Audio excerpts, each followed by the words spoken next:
கிறிஸ்து இயேசுவில் அன்பிற்கினிய சகோதர சகோதரிகளே,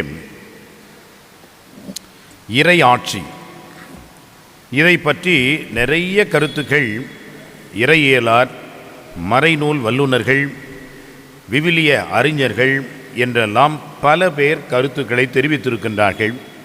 இன்னும் தொடர்ந்து இந்த இறை ஆட்சியை பற்றி எழுதி கொண்டிருக்கின்றார்கள், கருத்து தெரிவிக்கின்றார்கள். ஆனால் ஆண்டவர் இயேசு இறை ஆட்சி என்று இன்றைய நற்செய்தியிலே 2 கருத்துக்களை நம் கண்முன் வைக்கின்றார். முதலிலே ஒரு ஓமையை சொல்கிறார், அடுத்து ஒரு ஓமையை சொல்கிறார். ஏன் ஓமைகளால் இதை விளக்குகிறார் என்று சொன்னால் 2 காரணங்கள் உண்டு. நேரடியாக ஒரு சில மறைபொருளை விளக்க முடியாது. எனவே அந்த நேரடியாக விளக்க முடியாத ஒன்றை மறைமுகமாக ஒரு உருவகத்தின் வழியாகத்தான் நாம் விளக்க முடியும். உதாரணமாக வெண்மை நிறம் எப்படி இருக்கும் என்று யாராவது பார்க்கக்கூடிய திறமை உடையவர் கேட்டால் அது கொக்கு போன்று இருக்கும் என்று சொல்லலாம். ஆனால் கொக்கு போன்று இருக்கும் என்று சொன்னால் கொக்கு என்பது அது ஒரு பறவை, அந்த பறவையினுடைய நிறம் போன்று இருக்கும் என்று பொருள்படும். எனவே ஒன்றை ஒன்று சார்ந்ததாகத்தான் நாம் அதை விளக்க முடியும். இல்லாவிட்டால் வெண்மை நிறம் என்பதை எப்படி நாம் விளக்க முடியும்? அறிவியல் பூர்வமாக, வேதியியல் ரீதியாக இதை நாம் சொன்னோம் என்று சொன்னால் தலைகீழாக நாம் ஆகிவிடுவோம். ஆனால் மிக எளிமையாக ஒரு கருத்தின் அடிப்படையிலே ஓமையாக சொல்கின்ற பொழுது அதை நாம் புரிந்து கொள்ள முடிகிறது. அந்த வகையிலே தான் இறை ஆட்சி என்பதை ஆண்டவர் இயேசு இன்றைக்கு மிக சுருக்கமாக நமக்கு விளக்குகின்றார். இறை ஆட்சி என்று சொன்னால் அது ஒரு மறைபொருள் என்று சொன்னால் மனித கண்களுக்கோ, மனித அறிவுக்கோ, மனித புலன்களுக்கோ அது எட்டுவதில்லை. ஆனால் அது நடக்கிறது.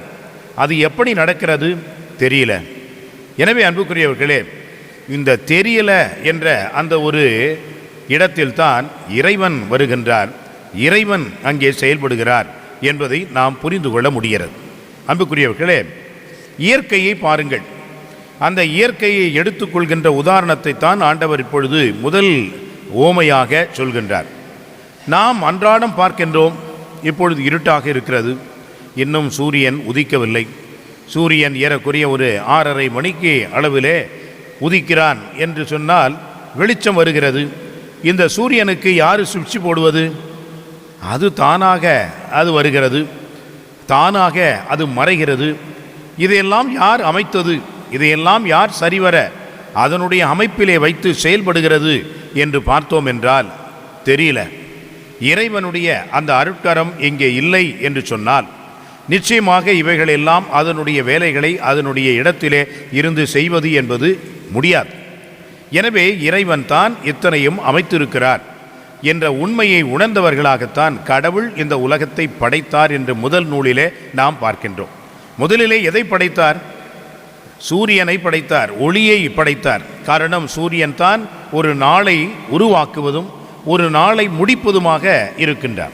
எனவே இரவு என்பதை முடிப்பதையும் பகல் என்பது தொடங்குவதையும் இந்த சூரியன் தான் செய்கிறான். ஒளி உண்டாகுக என்ற வகையிலே அந்த ஒளியானது வருகிறது.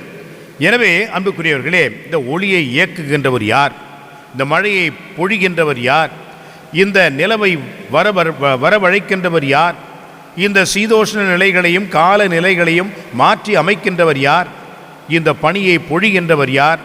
நீரை நிலத்திலிருந்து எடுத்து கொடுக்கின்றவர் யார்? இந்த யார் என்ற கேள்விதான் அன்புக்குரியவர்களே basically the question of philosophy, தத்துவ இயல் என்று சொல்லக்கூடிய வகையிலே ஏன் என்ற ஒரு கேள்வி, எப்படி என்ற கேள்வி, எதனால் என்ற ஒரு கேள்வி. இந்த கேள்வி என்பதுதான் இறைவனை நோக்கிய ஒரு வழியாகவே அமைகிறது என்பதை ஆண்டவர் இன்றைக்கு முதல் ஓமையிலே சொல்கின்றார். விதையை விதைக்கின்றான் உழவன், விதைக்கின்றவன். அந்த விதையை விதைத்த பிறகு தண்ணீர் ஊற்றுகின்றான்.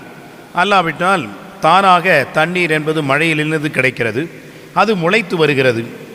அன்புக்குரியவர்களே, இதை எப்படி நாம் புரிந்து கொள்வது? சயின்டிஃபிக்காக டிஸ்கவரி சேனலில் இது பற்றியெல்லாம் நமக்கு சொல்லியிருக்கின்றார்கள். ஒவ்வொரு நிமிடமும் அதனுடைய வளர்ச்சியை கணித்திருக்கிறார்கள். அவர்களாலவே கண்டுபிடிக்க முடியவில்லை. வளருது, ஆனால் எப்படி தான் வளருது தெரியல. குழந்தை தாயினுடைய வயிற்றிலே இருக்கிறது, உருவாகிறது. அது எப்படி உருவாகிறது நமக்கு தெரிகிறது. ஆனால் அந்த குழந்தைக்குள் இதயம் எப்படி வருகிறது, இந்த உள் அவயங்கள் எப்படி கிடைக்கிறது, இந்த குழந்தை இத்தனை மாதங்களாக அழகாக ஈசிச்சேரிலே உள்ளே படுத்து கொண்டு இருக்கிறதே, இதையெல்லாம் எப்படி என்று ஒரு கணம் நினைத்து பார்ப்போம் என்று சொன்னால், அன்புக்குரியவர்களே, அதுதான் இறைவனுடைய மறைமுகமான கரம். அந்த கரம் தான் அன்புக்குரியவர்களே இறையாட்சி என்பதை நமக்கு எடுத்து கூறுகின்றார். எனவே இறையாட்சி என்றால் என்ன? இறைவன் செயல்படுகிறார், இறைவன் அங்கே எல்லாவற்றையும் நிகழ்த்துகிறார், இறைவனே நம் சார்பாக இருந்து இவற்றையெல்லாம் செய்கிறார். ஆனால் நாம் என்ன செய்ய வேண்டும்? மனிதர்கள் என்ற முறையிலே விதையை விதைக்க வேண்டும், நீரை ஊற்ற வேண்டும், அதற்குரிய அனைத்து வசதிகளையும் செய்ய வேண்டும். ஆனால் முளைத்து எழச் செய்கின்றவர் கடவுள். மருந்து கொடுக்க வேண்டும், ஆனால் அதை குணமாக்குகின்றவர் கடவுள். எனவே அன்புக்குரியவர்களே, இறை ஆட்சி என்பது வேறெங்கும் இல்லை, இங்கேயே இருக்கிறது. நான் இப்பொழுது இந்த இறை செய்தியை எடுத்து உங்களுக்கு சொல்லிக் கொண்டிருக்கின்றேன். நான் இந்த மனித மொழிகளிலே உங்களை நான் பேசி இந்த இறை செய்தியை கொடுக்கின்றேன். இது மனிதன் என்ற முறையிலே நான் கொடுக்கின்ற ஒரு பங்களிப்பு. ஆனால் இறைவன் உங்கள் மனதை தொடுகின்றார், இறைவன் ஒரு செய்தியை உங்கள் உள்ளத்தில் ஆழத்திலே விழச் செய்கின்றார். அது இறைவனுடைய செயல். எனவே நான் சொல்ல வேண்டியதை சொல்லுகிறேன். யார் மனத்திலே என்ன செய்தி விழ வேண்டும் என்று இறைவன் செயல்படுகிறார். எனவே தான் அன்புக்குரியவர்களே, கடவுளுடைய கரம், கடவுளுடைய செயல்பாடு, கடவுளுடைய ஆற்றல் என்பதுதான் இறை ஆட்சி என்பதை நாம் புரிந்து கொள்ள வேண்டும். நம்முடைய திருப்பலியை பல இடங்களிலிருந்து எவ்வளவோ பேர் பார்க்கின்றார்கள், எவ்வளவோ பேர் அதனால் மகிழ்ச்சி அடைகின்றார்கள், இந்த இறை செய்தியை பெற்றுக்கொள்கிறார்கள். நிறைய பேர் நமக்கு செய்திகளெல்லாம் அனுப்புவார்கள். எல்லா செய்தியும் நான் படிப்பது இல்லை, ஆனால் ஒரு சில செய்திகளை மட்டும் எனக்கு சொல்லுவார்கள். காரணம், தர்க்கத்துக்குரியது, மாற்று கருத்து, நான் தவறாக அதை சொல்லியிருந்தால் அதை திருத்துவார்கள். இதுபோன்ற செய்திகளை மட்டும்தான் நான் அதிகமாக பார்ப்பது. ஆனால் நிறைய பேர் என்ன சொல்கிறார்கள்? இந்த செய்தி அவர்களுக்கு ஏற்றதாக இருந்தது, ஒரு மாற்று கருத்தாக இருந்தது என்றெல்லாம் சொல்லுவார்கள். அதை கொடுக்கின்றவர் இறைவன். அதை கொடுப்பதற்கு நான் ஒரு கருவியாக இருக்கின்றேனே ஒழிய இறைவன் தான் செயலாற்றுகிறார் என்பதை நாம் உணர வேண்டும். அந்த உணர்வு தான் இறை ஆட்சி, வேறு எதுவும் இல்லை என்று ஆண்டவர் சொல்கிறார். எனவே அன்புக்குரியவர்களே, இறைவன் இருக்கின்றார், அவர் செயல்படுகின்றார், அவருடைய அந்த இறை ஆட்சி நடக்கிறது என்பதை நாம் உணர்ந்தோம் என்று சொன்னால் நம்பிக்கையை இழக்க மாட்டோம். பல நேரங்களிலே இதெல்லாம் நடக்கிறது, இறைவன் எங்கே இருக்கின்றார், இறைவன் என்ன செய்கின்றார் என்று நாம் நினைக்கலாம். இறைவன் இருக்கின்றார். அரசன் அன்று கொள்வான், தெய்வன் நின்று கொள்ளும் என்று சொல்வார்கள். எனவே இப்படிப்பட்ட இந்த ஒரு இறை நம்பிக்கை நம்முடைய உள்ளத்தில் வருமென்றால் அதுதான் இறையாட்சி என்பதை உணர்ந்து இந்த இறையாட்சியின் தன்மைகளை நாமும் பெற்று வாழ, இந்த இறையாட்சியின் மக்களாக நாம் இருக்க இறையருளை வேண்டி மன்றாடுவோம். ஆமென்.